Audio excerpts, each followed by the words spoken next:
External engagement. The means of mind training mostly involve an internal focus, but the conventional pursuit of happiness focuses mostly on the world without. Feelings are determined within, so nothing we see and do without is the direct cause of happy feelings per se. We engage with others and express ourselves in the world in expectation of feeling better, but our state of mind determines whether or not we succeed. Most people invest a great deal of time and effort in trying to feel as they wish by doing, unaware that the source of what they seek lies within. Yet engaging in expression in the world is a means of helping us conjure a more conducive state of mind. The means of happiness, therefore, include ways to engage and express in the world, to improve our chances of feeling as we prefer. This chapter explores what we might teach students in this regard to improve their chances for feeling happier. Relationships. The quality of a person's relationships with other people is one of the best predictors of levels of perceived happiness according to happiness research. Relationship exists in mere acknowledgement of someone or something in a sense, but relationships that involve interaction engage our minds and hearts more deeply. Feeling wanted and included is an inherent human need, but even casual interactions with strangers can inspire feelings of kinship and sharing.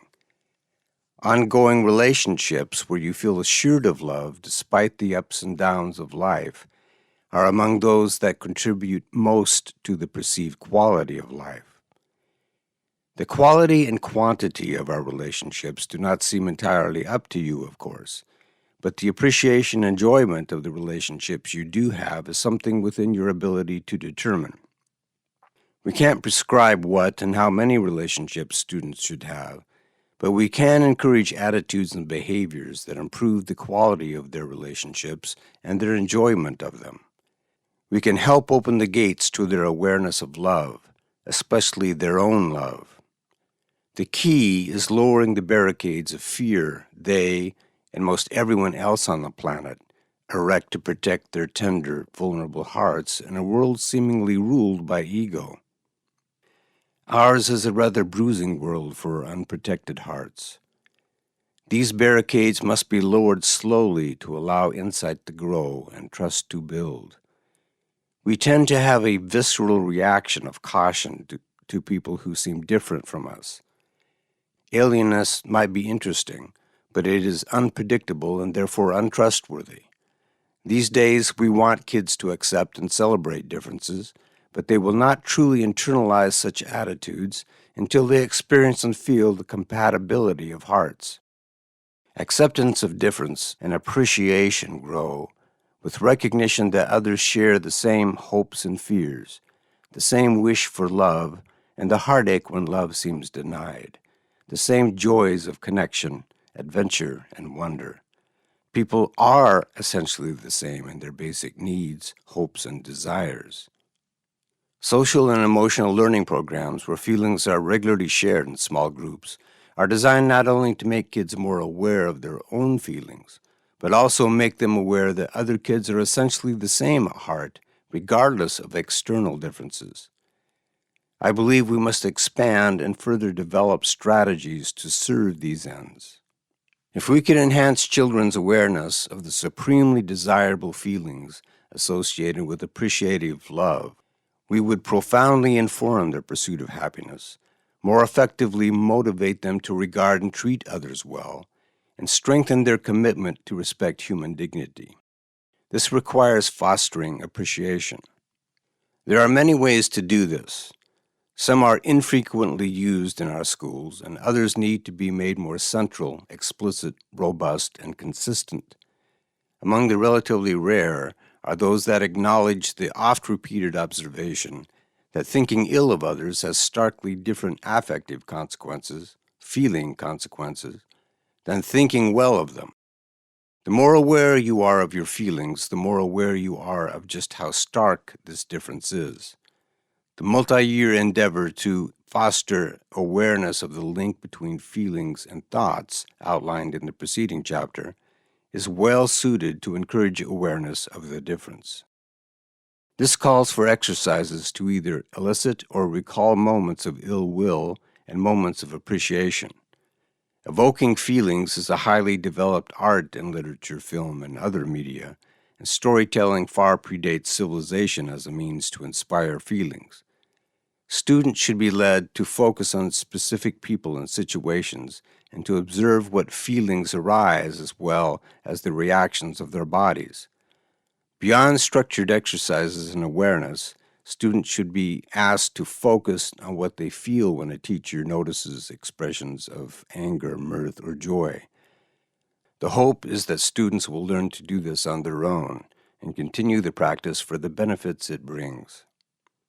As practice advances, students should be led on ever more extensive explorations of anger, grievance, resentment, and associated feelings on the one hand, and feelings of love, appreciation, and gratitude on the other.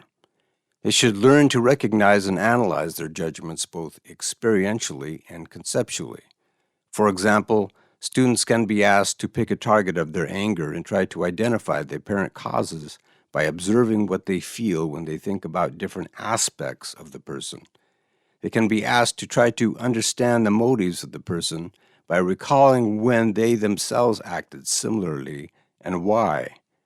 Finding the motives of others in your own heart is a good way to gain perspective and the resonance of empathy.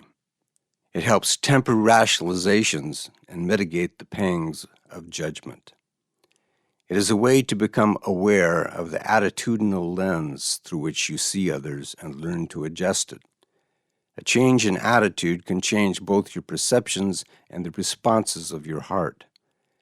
A new perspective on someone can correct your judgment of them by opening a new venue of understanding. Prejudice dissipates with the gaze of understanding. Superficial images of people transform with the evidence of unsuspected depths. If the conceptual lenses through which our children see others can be changed, their judgments of others would change as well. The conceptual lens, most likely to elicit the attraction of the heart, is one that is focused on the hearts of others. For there the commonality of humanity is far more pronounced than our diversity. Differences may appeal to our imagination, curiosity, and sense of adventure, but the feelings of attraction are evoked by perceived similarities. Perceptions of otherness are interpreted as alienness, which is more likely to evoke fear than appreciation. Those whose behavior and motives we do not understand tend to make us feel uneasy. It is easier to appreciate others when you recognize yourself in them, because it is then easier to understand them. Some aspects of common educational practice help promote such recognition. The shared environment and interaction of groups of students provide opportunities for broadening and deepening mutual understanding, especially when they are arenas of cooperation rather than competition, intimidation, and embarrassment. Hearing other students talk about their feelings and associated thoughts leads to a realization of just how similar their own inner experience is to the inner experience of classmates. Yet fostering appreciation of others is currently more a side effect than a conscious purpose of these aspects of education. I believe a more focused, coherent, and consistent aim would make a big difference in promoting students' recognition of how much they share with their companions on the journey of life. Fortunately, there are a number of apparently successful initiatives that aim to promote awareness of feelings and improve how kids see and treat others beyond SEL. For example, Marshall Rosenberg's Nonviolent Communication, which aims to eliminate language that blames, shames, criticizes, and demands, is meant to reduce the judgments that lead to conflict. The core methods of what practitioners call relationship-based teaching and learning involve awareness and expression of feelings and needs that promote understanding and reduce the sources of conflict. The program emphasizes awareness of the affective rewards of freely giving and receiving according to the particular talents of each student. Both the ends and means of the project are well suited to fostering appreciation of others through understanding, recognition of commonalities, and awareness of the rewards of the heart. Ian Morris describes exercises to build trust and reflect on what it means to trust.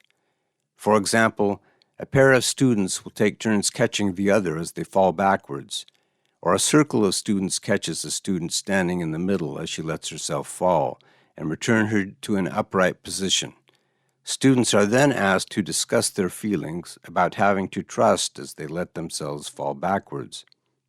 Appreciation of others might also be reinforced by focusing on the recurring motivational themes of the human story. Such themes are found in history, literature, art, music, science, social studies, psychology, and philosophy. To discover an affinity of one's own inner experiences with those of all humanity throughout time is to discover the bond that unites humanity in fate and aspiration. The better a student understands the thoughts and actions of people throughout time, the better she understands herself. The human story is ultimately her own story. Another way to foster appreciation for others is to have people of all walks of life tell their stories.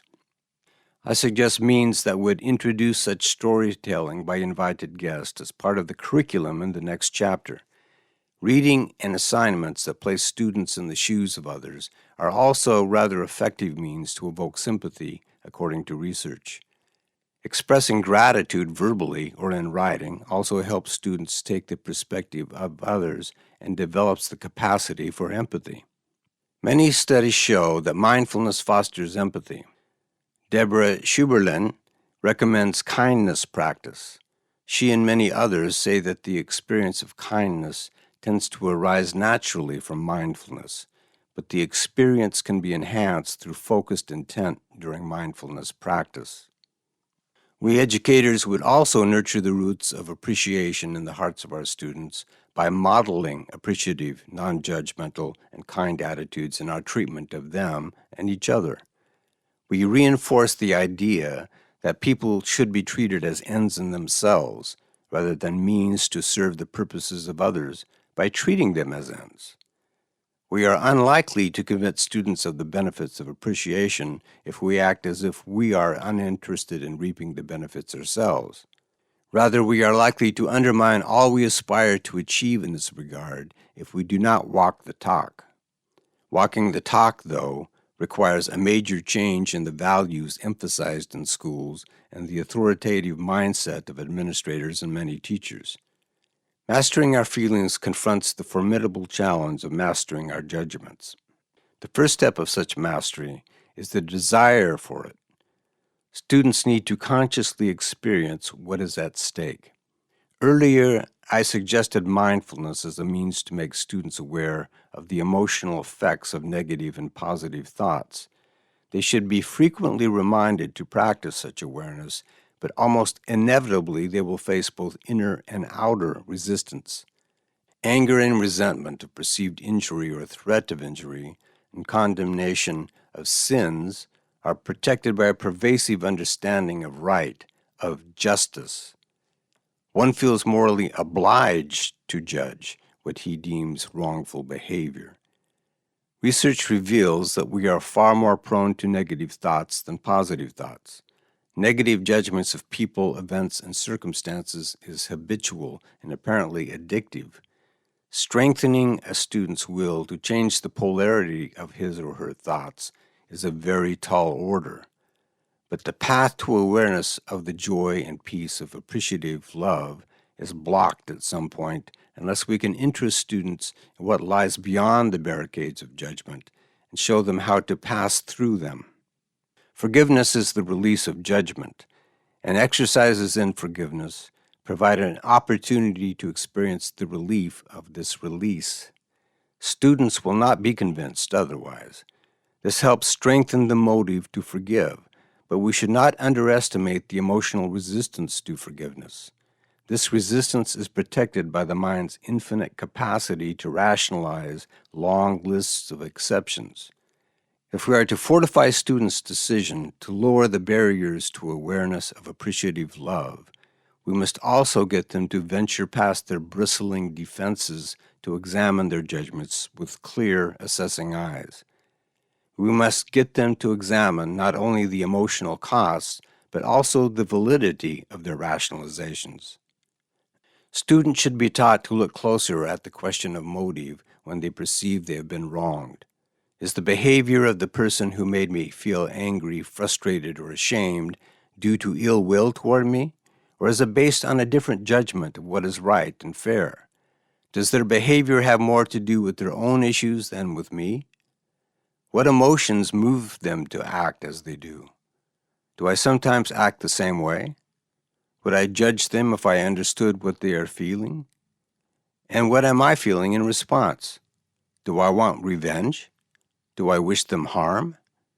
If so, are my motives really any better than theirs? Educators should give students ample opportunity to look deeper into people's motives by means of literature, films, storytelling, etc. Students should openly speculate about the motives of people in history, and when they are developmentally ready, they should be led to understand how often initial judgments about people appear less valid upon close inspection, and they should investigate claims that negative judgments have positive outcomes. Is condemnation really necessary to motivate better behavior? Is diminishing the worth of people by condemning them the best way to deter them from harming others? Does getting revenge really make you feel better? Pay close attention, because research shows the opposite is true. Everyone we perceive is ourselves in the sense that we see only our interpretations, our own judgments. This is the law of perception. In the same sense, we are forgiving ourselves as we forgive others. We are freeing ourselves from the self-inflicted emotional wounds of judgment. Forgiveness might seem to be selfish in this light, as it frees ourselves before it frees those we judge, but in time, it can help free them as well. Students should learn about alternatives to judgment to gain freedom from insult and oppression. For example, Gandhi and Martin Luther King emphasized love and avoided condemnation and hatred to advance causes that inspired and changed the hearts of billions. They sought change by emphasizing the light rather than the darkness in people's hearts. There are thousands of less famous examples of those who serve causes without condemning those who oppose them, even in the face of abuse. Both Gandhi and King said they aimed to free the oppressors as well as the oppressed. Oppression comes at a great emotional cost. Those who claim otherwise are kidding themselves. The cause of justice does not mandate condemnation, otherwise justice would be an enemy of happiness. We should show students how looking for the light in the hearts of others can inspire people's better angels. Lack of judgment can lower psychological defenses, open the door to sincere communication, and move people to examine their motives. It speaks to most people's deep desire to see themselves as a good person. Students who internalize these lessons will see an alternative to revenge and condemnation that resonates with the deeper aspirations of their hearts. Imagine a society where this understanding is pervasive. Schools can also offer teenagers some excellent relationship advice. First on the list is focusing on what you appreciate about someone. Focus less on their attributes and more on your own feelings of enjoying their company. Open to more awareness of such feelings. Focusing on attributes too easily lends itself to judgments, to assessments of what you like least as well as most. Paying attention to your enjoyment, which is the feeling of appreciation, need not engage judgment. Your ego isn't involved in valuing others. Your ego is more focused on them valuing you. Being less judgmental is second on the list. Complaints and annoyances are not forces of nature. They are ego-based habits of mind. Remember that negative thoughts necessarily yield negative feelings, so they come with immediate cost and dubious gain. and being judgmental strains relationships. Trying to shame a person into changing to fit your preferences for who and how they should be is unlikely to have a positive outcome. You can express your views and still honor their views in a way that neither shames nor condemns. Third, see conversation as a creative activity in which you and your conversation partner are in a sort of dance of sharing views, information, wit, laughs, and a gamut of feelings. It is a dance of sharing yourselves. While doing so, try to listen more and talk less.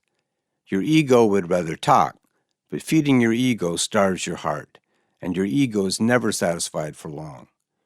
Being attentive feeds your heart with greater understanding, insight, and appreciation. This goes hand in hand with being more curious about what is really going on inside your partner.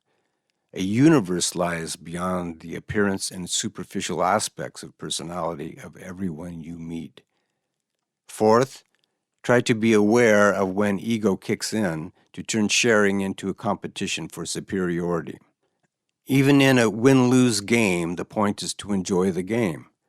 Who wins doesn't really matter after the game, except to the ego. And I stress again that the ego is not your friend when it comes to happiness.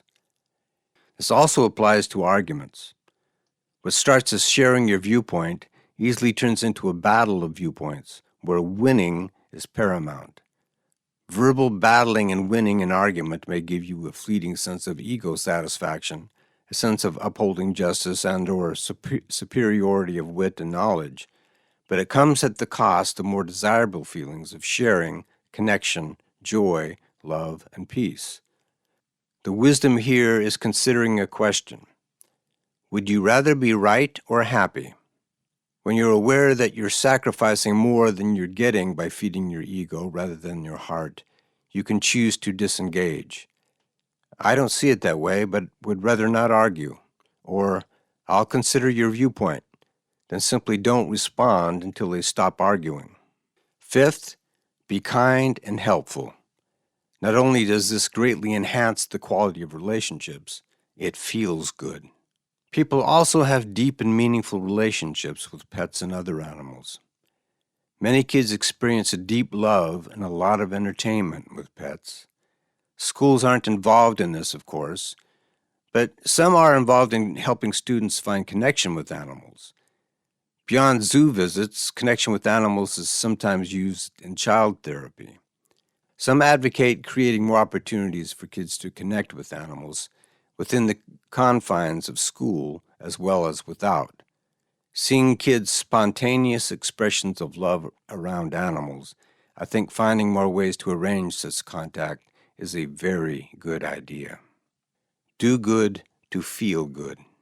Benevolence feels good. We are blessed with an inherent, powerful motive to be kind and helpful. It truly, deeply feels good to do good.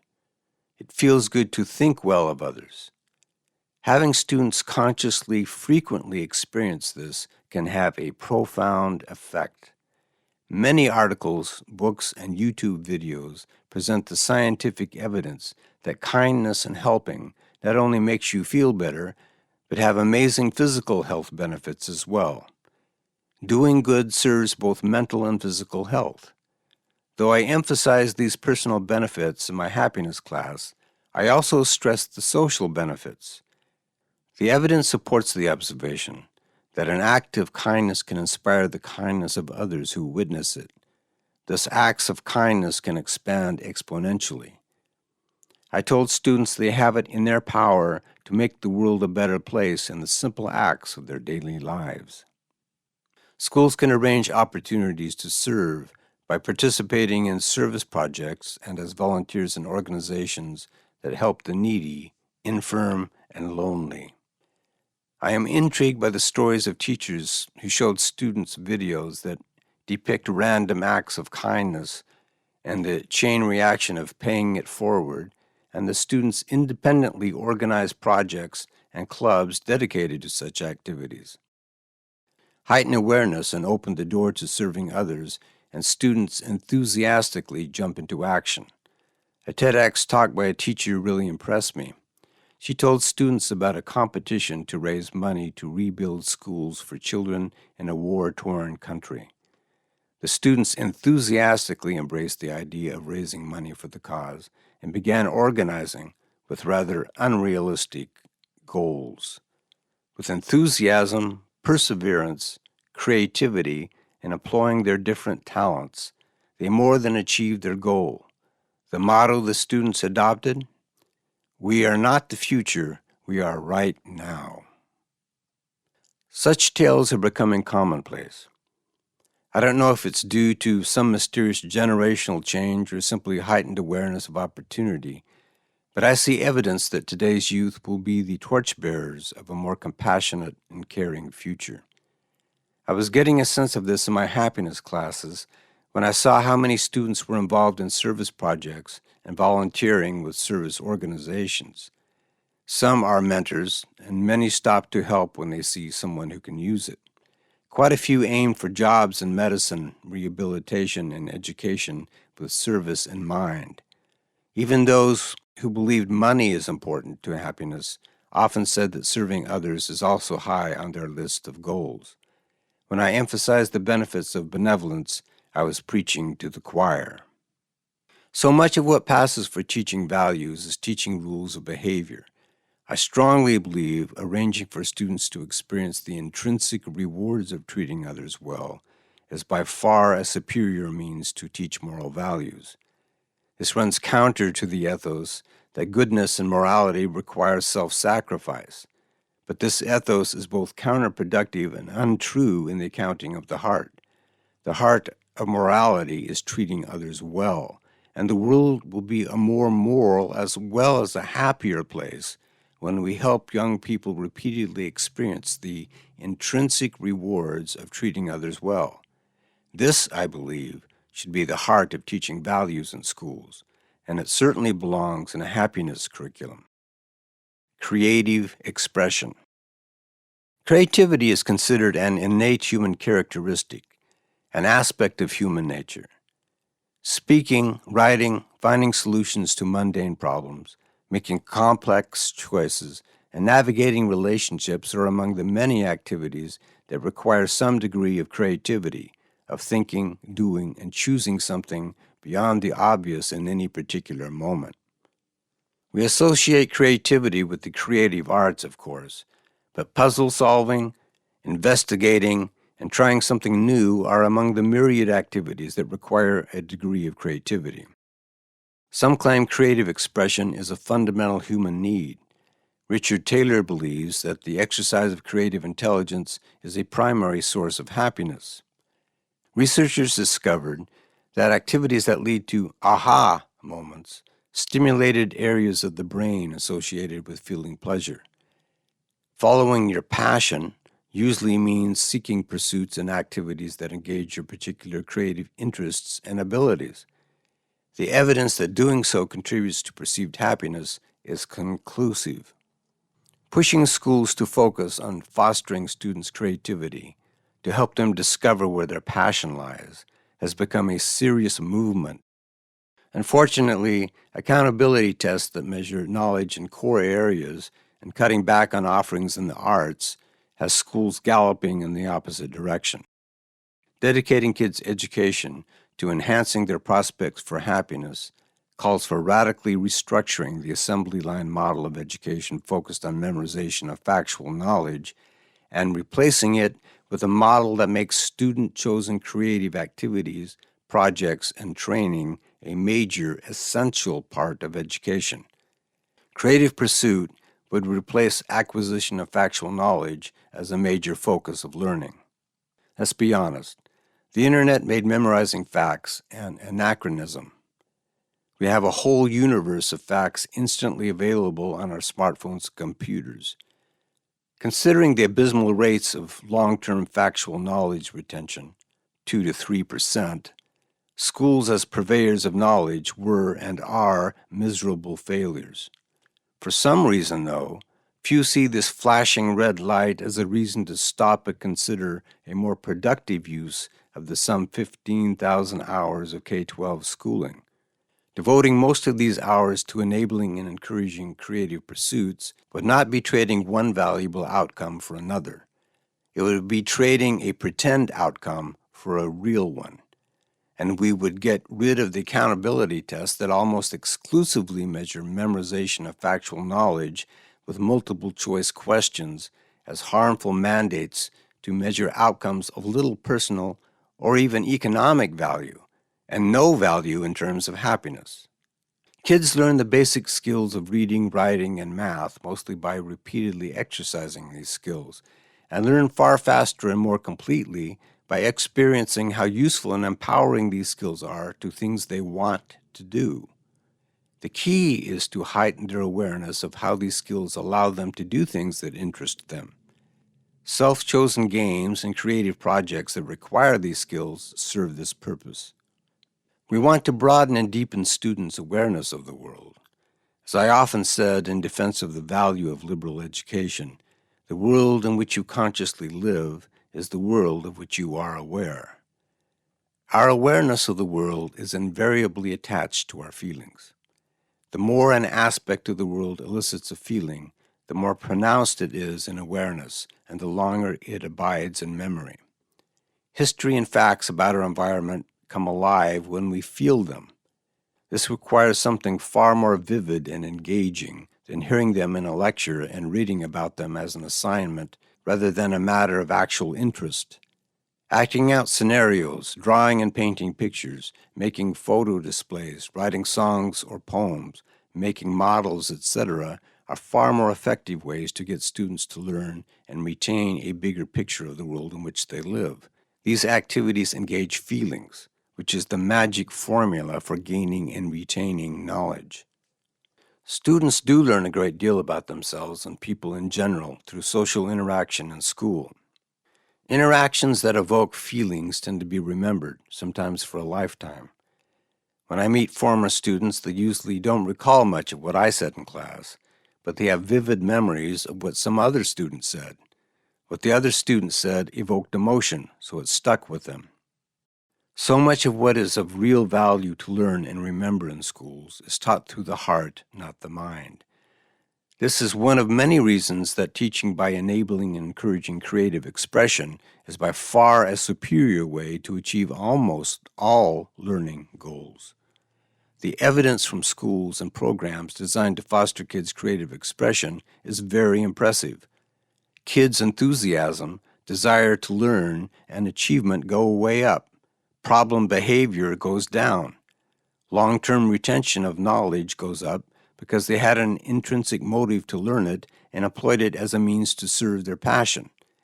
Enabling and encouraging creative expression is crucial to happiness education. I explore ideas for reinventing education to achieve this in the next chapter. Adventure. In the movie Dead Poets Society, Robin Williams played a teacher who taught students carpe diem, seize the day. This is mainly an intent to see opportunities for experiencing adventure in everyday life and seizing them. Adventure is mainly an attitude, a way of seeing experiences as unusual and exciting, as explorations of the new. Many people prefer to avoid adventures, sharing Bilbo Baggins' attitude. Nasty, disturbing, uncomfortable things make you late for dinner. Indeed, adventures can be uncomfortable and unpredictable, a risky gamble on the potentially hazardous unknown. But that's part of the attraction for the adventurous soul. The piqued interest of curiosity, the wonder and excitement of discovery, the satisfaction of overcoming difficulties, the thrill of throwing caution to the wind and feeling free. Seeing opportunities for adventure in the mundane and seizing them can make life interesting and fun and provide the satisfaction of overcoming challenges. Going off on adventures without parental permission and provision isn't an available option for young students, of course, but the Dead Poets type of adventure can be an option for many students.